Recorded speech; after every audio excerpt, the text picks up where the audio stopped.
ঘুরিয়ে দাও, রাস্তায় ইন্তেকাল আলম হায় হায় পুলিশ হায় হায়, পুলিশ হায় হায়, পুলিশ হায় হায়,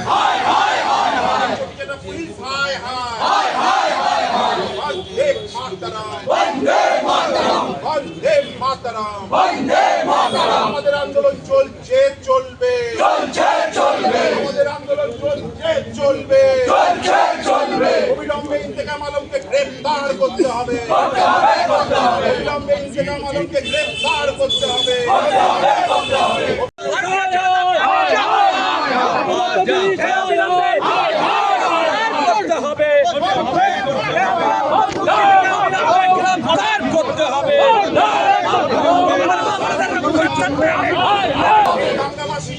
কাউন্সিলরকে গ্রেফতার করতে হবে, করতে হবে, করতে হবে। নিজেদের উপর নির্যাতনকারী এই কাউন্সিলরকে গ্রেফতার করতে হবে, করতে হবে, করতে হবে। ভারতীয় জনতা পার্টি কার্যকর্তাদের উপর হামলাকারী এই কাউন্সিলরকে গ্রেফতার করতে হবে, করতে হবে, করতে হবে। বন্দে মাতরম, বন্দে মাতরম, বন্দে মাতরম, বন্দে মাতরম। আমরা প্রশাসনিক অনুমতি নিয়ে টিকরহাট মোড়ে একটি এসআইআর সম্পর্কিত সভা আয়োজন করেছিলাম, যা মানুষকে সচেতন করা। এসআইআর মানে যেটা সাংগঠনিক একটা প্রক্রিয়া, সেটার বিষয়ে মানুষকে সচেতন করার একটা শিক্ষামূলক সভা।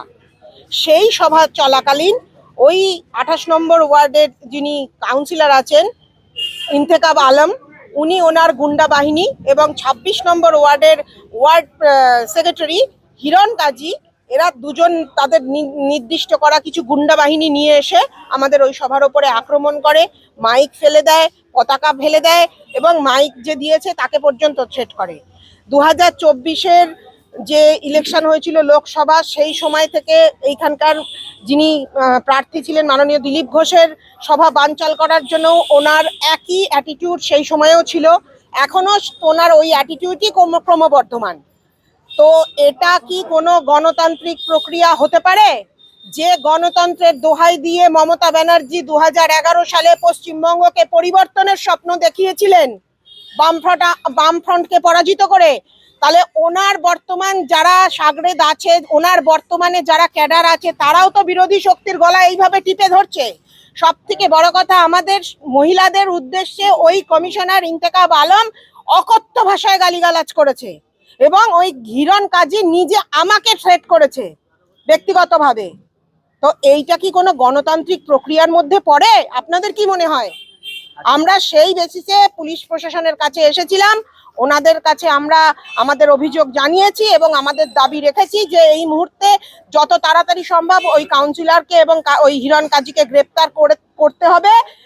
তার যদি না করেন তাহলে বিজেপি, বর্ধমান জেলা বিজেপি আরো বৃহত্তর আন্দোলনে পরবর্তী দিনে যাবে।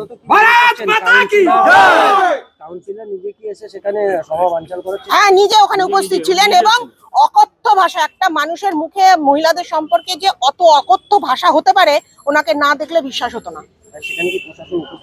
প্রশাসন আমরা জানানোর পরে প্রশাসন উপস্থিত হয়েছে।